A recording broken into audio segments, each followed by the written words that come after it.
नमस्कार, जी न्यूज देख रहे हैं आप। आपके साथ मैं हूं प्रिया सिंह। आशिक से हैवान बने आफ्ताब की दास्तां सुनकर दुनिया हैरान है। पहले प्रेमी का कत्ल, फिर उसके 35 टुकड़े, लेकिन हत्या के बाद भी इस दरिंदे की हैवानियत खत्म नहीं हुई। अपने गुनाह को छुपाने के लिए आफ्ताब ने जो किया वो सुनकर रूह कांप जाती है। एक रिपोर्ट आपको दिखाते हैं।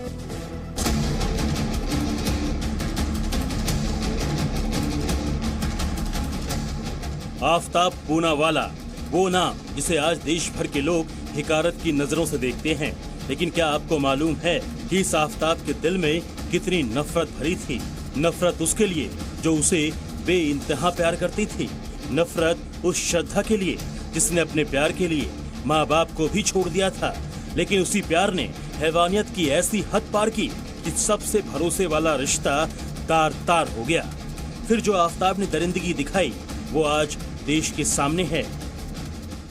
आरोपी आफ्ताब ने पुलिस को पूछताछ में बताया कि श्रद्धा की हत्या करने के बाद भी उसकी नफरत श्रद्धा के लिए कम नहीं हुई थी। उसने हत्या करने के बाद श्रद्धा की 3 तस्वीरों को आग के हवाले कर दिया था।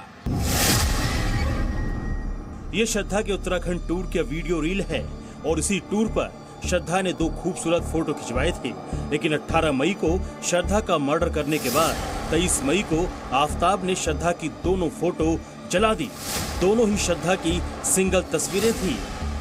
दरअसल आफ्ताब के बेडरूम में श्रद्धा की 3 तस्वीरें थी, जिनमें एक तस्वीर आफ्ताब के साथ वाली भी थी। इन दोनों ने ये तस्वीर साल 2020 में मुंबई के गेटवे ऑफ इंडिया पर खिंचवाई थी। आफ्ताब ने इस तस्वीर को भी जला दिया था। आफ्ताब ने पुलिस पूछताछ में बताया कि उसने तीनों फोटो फ्रेम को पहले तो चकनाचूर किया और फिर फ्रेम में लगे फोटो को रसोई में ले जाकर आग के हवाले कर दिया। ऐसा आफ्ताब ने सबूतों को मिटाने के लिए किया था। इसके लिए आफ्ताब ने 23 मई को अपने पूरे घर में तलाशी ली थी। इसका मकसद घर में मौजूद श्रद्धा से जुड़े हर एक सामान को ढूंढ कर उसे नेस्तनाबूद करना था। घर की तलाशी के बाद आफ्ताब को श्रद्धा से जुड़े जितने सामान मिले थे उसने इसी तरह के एक बैग में भरा था। बैग को पुलिस ने आफ्ताब के घर से बरामद कर लिया है, जिसमें श्रद्धा के कपड़े और जूते मिले हैं। तो इस कदर श्रद्धा से नफरत करता था आफ्ताब। पुलिस की पूछताछ में आफ्ताब ने अब तक का सबसे बड़ा खुलासा किया है। आफ्ताब ने पुलिस को बताया कि जब उसने श्रद्धा की हत्या की उस वक्त वो गांजे के नशे में था और यहाँ तक कि जब उसने श्रद्धा के शव के 35 टुकड़े किए थे उस वक्त भी वो गांजे का सेवन कर रहा था। वैसे आफ्ताब की ये दरिंदगी हैरान करने वाली नहीं है। श्रद्धा के कत्ल से लेकर उसके शव को ठिकाने लगाने तक उसने हैवानियत की सारी हदें पार कर दी थी। आफ्ताब ने श्रद्धा के शव को टुकड़े करने के बाद उसके चेहरे को जला दिया था ताकि पहचान छिपाई जा सके। आफ्ताब ने कबूल किया था कि उसने करीब 1 घंटे तक श्रद्धा के शव के टुकड़ों को पानी में धोया था। इसके बाद उसने शव के टुकड़ों को पॉलिथीन में बंद कर फ्रिज में रखा था। शव के टुकड़ों को रखने के लिए उसने 300 लीटर वाला फ्रिज खरीदा था। शव के टुकड़ों की सफाई और उसे फ्रिज में रखने के दौरान जब आफ्ताब थक गया था तो घर से बाहर जाकर उसने सिगरेट और बियर खरीदी थी। बियर पीने के बाद उसने ऑनलाइन खाना भी मंगवाया था। इतना ही नहीं, श्रद्धा की हत्या के बाद फर्श से खून साफ करने के लिए केमिकल का इस्तेमाल किया गया था। आफ्ताब के दिल में कितनी नफरत भरी थी इसका खुलासा खुद उसने किया। श्रद्धा की हत्या के बाद शव को ठिकाने लगाने के लिए उसने अमेरिकी ड्रामा सीरीज डेक्स्टर देखी। डेक्स्टर एक मनोरोगी और सीरियल किलर की कहानी है। इसी सीरीज को देखने के बाद आफ्ताब ने कुल्हाड़ी और 300 लीटर का फ्रिज खरीदा था और सीरीज में जिस तरह से डेक्स्टर लाशों को ठिकाने लगाता था ठीक उसी तरह आफ्ताब ने श्रद्धा की लाश को ठिकाने लगाया था। सूत्रों से मिली जानकारी के मुताबिक आफ्ताब और श्रद्धा एक दूसरे पर शक करते थे। दोनों को एक दूसरे पर धोखा देने और झूठ बोलने का शक था। दोनों वीडियो कॉल के दौरान जीपीएस लोकेशन और आसपास की तस्वीरें भी मांगते थे। और यही शक एक दिन नफरत में बदल गई और उसके बाद जिस प्रेमी के साथ श्रद्धा पूरी जिंदगी बिताने का ख्वाब देख रही थी उसी प्रेमी आफ्ताब ने उसकी जीवन लीला खत्म कर दी। ब्यूरो रिपोर्ट, जी मीडिया। श्रद्धा मर्डर केस में पुलिस के लिए सबसे बड़ी चुनौती उस हथियार को पाना है जिससे आफ्ताब ने वारदात को अंजाम दिया। साथ ही साथ अब तक श्रद्धा के शव के टुकड़े की भी पुष्टि नहीं हो पाई है। महरौली के जंगल से लेकर आफताब के घर तक सबूतों की तलाश जारी है। श्रद्धा की हत्या करने वाले आफताब पर पुलिस का शिकंजा कसता जा रहा है।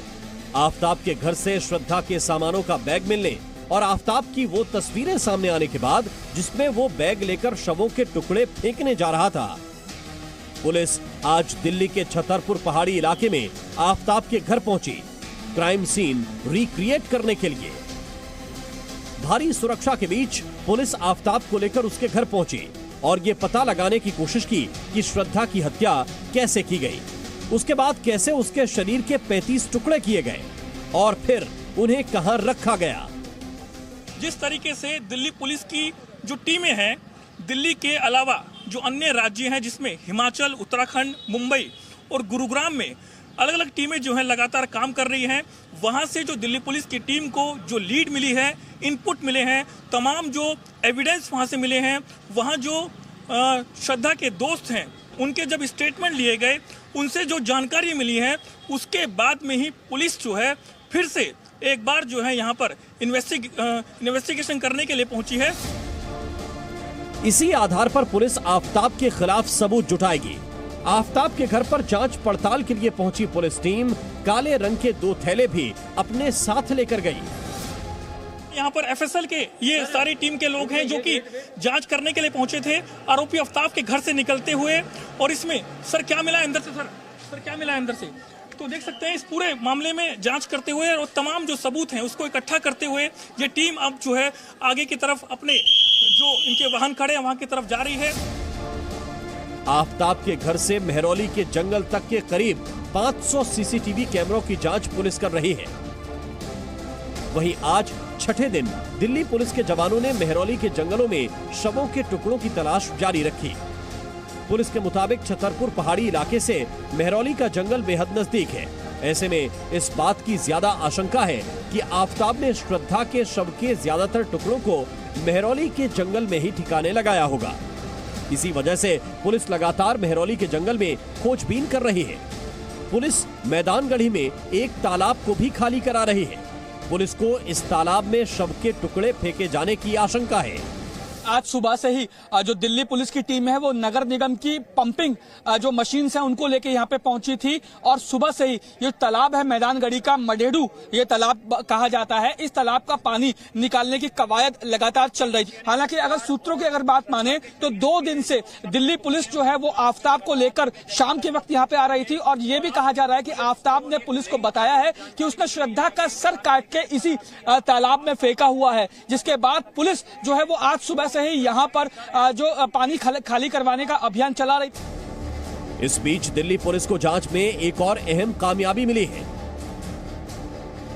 सर्च के दौरान पुलिस को एक जबड़ा मिला है। ये जबड़ा खोपड़ी के निचले हिस्से से जुड़ा है। ये जबड़ा किसी इंसान का लग रहा है। साथ ही 3 और हड्डियां मिली हैं। हालांकि मर्डर वेपन और श्रद्धा के सिर की तलाश अब भी जारी है। पुलिस की अब सारी उम्मीदें आफताब के नार्को टेस्ट पर हैं। आफताब का कल नार्को टेस्ट किया जाएगा। दिल्ली पुलिस ने आफताब का नार्को टेस्ट करवाने के लिए एफएसएल टीम को रिक्वेस्ट भेजी है। नार्को टेस्ट के दौरान एफएसएल की टीम मौजूद रहती है और नार्को टेस्ट की वीडियोग्राफी भी एफएसएल की टीम ही करती है। इस बीच दिल्ली पुलिस को आफताब से जुड़ी एक और चौंकाने वाली जानकारी मिली है। ये जानकारी श्रद्धा के दोस्त गॉडविन ने पुलिस को दी है। पूछताछ में उसने बताया कि आफताब ड्रग्स भी लेता था। यही नहीं, आफताब ड्रग्स बेचता भी था। कई बार तो लोग उसके घर पर ड्रग्स खरीदने आते थे। आफताब जब घर पर नहीं होता था तो श्रद्धा को खरीदारों को ड्रग्स देना पड़ता था। अब तक पुलिस ने श्रद्धा के कई दोस्तों से पूछताछ की है, लेकिन पहली बार आफताब का एक दोस्त मीडिया के सामने आया है। इस दोस्त का नाम शशांक मोदी है। शशांक आफताब की करतूतों को जानकर हैरान है। मैं खुद शॉक्ड हो गया कि यार ये लड़के ने क्या कर दिया कि हमारी बिल्डिंग का लड़का निकला और उसने पूरा एक गलत कांड कर दिया उसने, जो एकदम गलत है। उसको ऐसा करना नहीं चाहिए था। सब चीज़ का एक सॉल्यूशन रहता है, चाहे कितना भी तुम किससे भी कुछ भी झगड़ा कर लो, लेकिन एक बात करने का एक तरीका होता है। अगर बात करते तो शायद ये कदम उसको ना उठाना पड़ता। मैं तो यही डिमांड करूंगा कानून से कि उसको सख्त से सख्त, कड़ी से कड़ी कार्रवाई हो उसके ऊपर और जल्द से जल्द उसका कुछ फैसला है। आफताब ने जिस शातिराना तरीके से श्रद्धा का मर्डर किया, उसकी परतें खोलना और वारदात की एक एक कड़ी जोड़ना पुलिस के लिए चुनौती बन गया है। ऐसे में पुलिस की सारी उम्मीदें आफताब के नार्को टेस्ट पर टिकी हैं। नीरज गौड़, रजनीश शर्मा, जी मीडिया, दिल्ली। तो दिल्ली में श्रद्धा के साथ जो हुआ वो तो पूरा देश जानता है, लेकिन मुंबई में भी जब तक श्रद्धा आफताब के साथ रही उस पर जुल्म हुए। ये जुल्म किसी और ने नहीं बल्कि उसके प्रेमी आफताब ने ही किए, और हर दिन रिश्ते सुधारने की कोशिश करते करते श्रद्धा इस दुनिया से चली गई।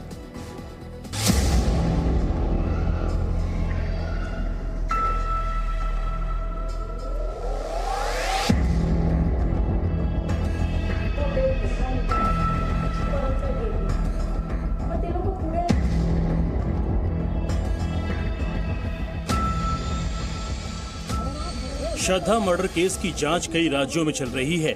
मुंबई में भी दिल्ली पुलिस की एक टीम आफताब के गुनाहों का सबूत जुटा रही है। पुलिस आफताब के परिवार के सदस्यों से भी संपर्क साध रही है। मुंबई में आफताब के माता पिता वसई इलाके में यूनिक पार्क सोसाइटी में रहते थे, लेकिन 20 दिन पहले ही आफताब का परिवार मकान खाली कर चला गया है। आज दिल्ली पुलिस ने सोसाइटी के सेक्रेटरी से करीब 1 घंटे तक पूछताछ की। वो गायब हो गए अचानक से, सोसाइटी के ऊपर भी सवाल उठाए जा रहे हैं कि गायब हो गए। सोसाइटी पे कोई सवाल नहीं उठाया जा रहा है। हाँ। और गायब हुए ऐसा कुछ नहीं है। वो मतलब कुछ 20 दिन पहले यहाँ से वो लोग कहीं बॉम्बे साइड शिफ्ट हो गए। सूत्रों के मुताबिक आफताब का परिवार वसई इलाके से मीरा रोड के नया नगर इलाके में शिफ्ट हो गया। पुलिस ने आज आफताब के परिवार को शिफ्ट करवाने में मदद करने वाले पैकर्स एंड मूवर्स वाले से पूछताछ की। पुलिस अब तक श्रद्धा के 3 दोस्तों और उसके ऑफिस के मैनेजर के बयान दर्ज कर चुकी है। ऐसे में पुलिस के लिए आफताब के रवैये को समझना, उनके दोस्तों से संपर्क साधना और उनके परिवार से संपर्क साधना बेहद ज्यादा महत्वपूर्ण हो जाता है। अपने परिवार से अलग होने के बाद श्रद्धा मुंबई में आफताब के साथ अलग अलग इलाकों में रही थी। दोनों नायगांव और वसई इलाके में साथ रहे थे। दोनों ही जगहों पर मकान किराए पर लेने के वक्त दोनों ने खुद को शादीशुदा बताया था। नायगांव के किनी कॉम्प्लेक्स में आफताब और श्रद्धा 2019 में रहा करते थे। किनी कॉम्प्लेक्स के जिस मकान में दोनों रहते थे उसकी मालकिन का कहना है कि आफताब अक्सर श्रद्धा के साथ मारपीट करता था। कई बार श्रद्धा मारपीट से बचने के लिए पड़ोसी के घर में छिप जाती थी। मारपीट का सिलसिला तब भी नहीं थमा जब दोनों वसई के रीगल अपार्टमेंट में शिफ्ट हो गए। यहाँ इस मकान में दोनों 2021 तक रहे। यहाँ भी दोनों ने खुद को शादीशुदा जोड़े के तौर पर पेश किया। मकान मालकिन ने बताया कि पड़ोसी अक्सर दोनों के झगड़े की शिकायत करते थे। मैं तो अभी उसी टाइम आई और उसी टाइम उन लोग ने घर खाली करके चले गए। उसके अलावा मुझे कुछ नहीं पता। ताई, जैसे आप बता रही हैं कि क्योंकि आप आखिरी दिनों में उनसे मिली थी जब वो आपका घर छोड़कर जा रहे थे, तब उनसे मुलाकात हुई थी। लेकिन कई सारे जो आपकी सोसाइटी में रहने वाले हैं उनका ये शिकायत थी कि आपस में मारपीट होती थी, आवाज। हाँ, मैंने भी सुनी थी। मैंने भी उन लोग से मुझसे यही सुना था। श्रद्धा के दोस्तों के साथ चैट से पहले ही खुलासा हो चुका है कि आफताब किस तरह उसके साथ ज्यादती करता था। वहीं श्रद्धा हमेशा रिश्ते में आई खटास को कम करने की कोशिश में लगी रहती थी, लेकिन उसकी ये कोशिश सफल नहीं हुई। ईशा कोटक के साथ नीलेश शुक्ला, जी मीडिया, मुंबई। तो श्रद्धा मर्डर केस के आरोपी आफताब का नार्को टेस्ट अब से बस कुछ घंटे बाद होने वाला है।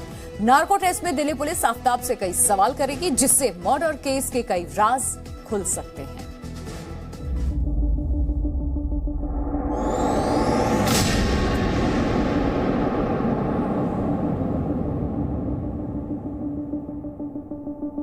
चौबीस घंटे बाद आफताब का नार्को टेस्ट। श्रद्धा की हत्या करने के बाद उसके 35 टुकड़े करने वाले दरिंदे का पूरा सच 24 घंटे बाद सामने आने लगेगा, क्योंकि 24 घंटे बाद आफताब का नार्को टेस्ट होने वाला है। सोमवार को दिल्ली पुलिस आफताब का नार्को टेस्ट करा सकती है। दिल्ली के अंबेडकर अस्पताल में आफताब का नार्को टेस्ट हो सकता है। इस दौरान दिल्ली पुलिस आफताब से कुल 50 सवाल करने की तैयारी में है। उन 50 सवालों में वो 12 अहम सवाल हम आपको बता रही हैं, जिनके जरिए श्रद्धा मर्डर केस की असली वजह सामने आ सकती है। और आफताब के गुनाह के हर वो सबूत मिल सकते हैं जिसकी तलाश में दिल्ली पुलिस शहर शहर भटक रही है। तो आइए जानते हैं वो कौन कौन से सवाल हैं जो नार्को टेस्ट के दौरान आफताब से पूछे जा सकते हैं। सवाल नंबर 1, श्रद्धा से तुम्हारी पहली मुलाकात कहाँ हुई? सवाल नंबर 2, क्या तुम्हारा श्रद्धा के घर भी आना जाना था? सवाल नंबर 3, तुम दोनों के रिश्ते कैसे थे?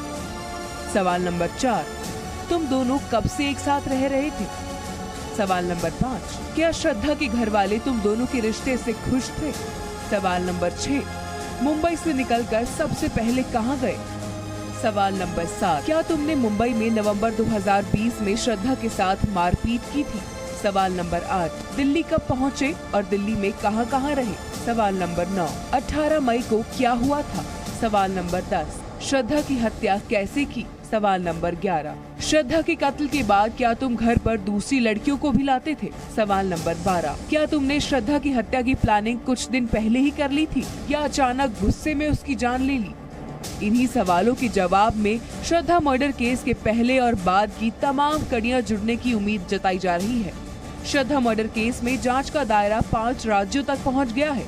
गुत्थी सुलझाने के लिए दिल्ली पुलिस की एक टीम हिमाचल के कुल्लू पहुंची। कुल्लू की पार्वती घाटी में पुलिस ने छानबीन की और कुछ सबूत जुटाए हैं। दरअसल इसी साल अप्रैल महीने में आफताब और श्रद्धा कुल्लू के तोश गांव घूमने गए थे, जहां पर दोनों ने ट्रैकिंग भी की थी। वहीं मुंबई में भी श्रद्धा मर्डर केस को सुलझाने के लिए दिल्ली पुलिस की दूसरी टीम पहुंची। मुंबई के वसई मानिकपुर पुलिस स्टेशन में दिल्ली पुलिस की टीम ने श्रद्धा के करीबियों के बयान दर्ज किए। श्रद्धा मर्डर केस को सुलझाने के लिए पुलिस जिन 5 राज्यों में छानबीन कर रही है उनमें दिल्ली, हरियाणा, महाराष्ट्र, उत्तराखंड और हिमाचल हैं।